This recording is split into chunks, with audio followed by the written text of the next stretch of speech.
For the record, I'd like to thank Jeff Schell for meeting with members of CUSIB's advisory board during the first 24 hours of his tenure as BBG chair.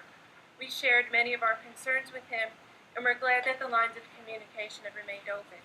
We look forward to meeting with new BBG Governor Ambassador Crocker, Governor Armstrong, Governor Weinstein, and we hope to maintain our very good working relationships with BBG Governor Susan McHugh and Governor Michael Meehan. Also for the record, CUSIB is honored that former BBG Governor Ambassador Victor Ashe has joined our advisory board.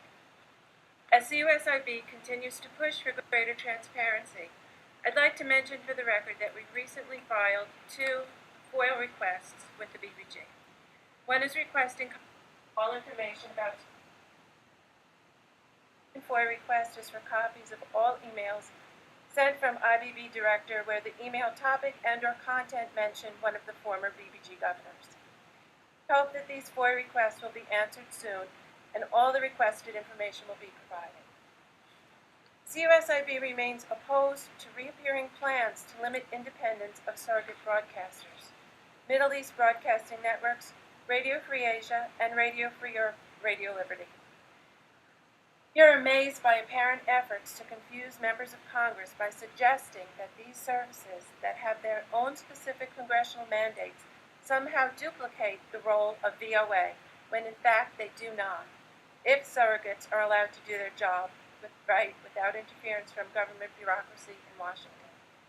BBG surrogate media outlets serve populations in closed societies and help them get local news and opinions their governments desperately want to keep from them. The level of specialization and local news focus of surrogate broadcasters is far different from VOAs. They need to keep their independence and their specialization. The problem is not duplication, but we see serious flaws in VOA's news operation due to poor management. By increasingly using Reuters news reports and failing to report fully with balance on such American news stories, such as President Obama's meeting at the White House with Malala, a Pakistani girl targeted for death by the Taliban because she wanted education for herself and other girls, VOA is not meeting its basic legal obligations under its congressional charter. Duplication in foreign news reporting is not a problem within BBG. The failure to report U.S. news by VOA in a consistent manner is. The management problem is in Washington, and it should not be allowed to spread to surrogate BBG media outlets, which are generally doing a fine job of reporting what they should be reporting. They do not report at length on U.S. news, nor should they. That's VOA's job.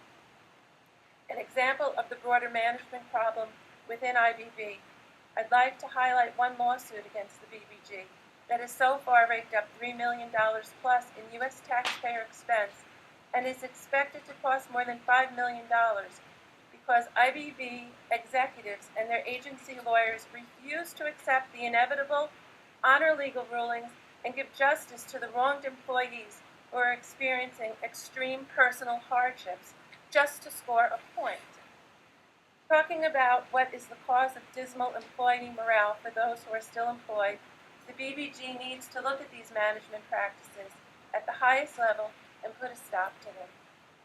CUSIB is hopeful that under Chairman Schell's leadership, the BBG will act to change the agency's dysfunctional management culture and open a new chapter in labor management relations for this very precious and important media freedom institution. CUSIB remains ready to help the BBG carry out these reforms and to support the BBG's media freedom mission. Thank you. Thank you, Ann. Thanks for your interest in CUSIB's interest in international broadcasting.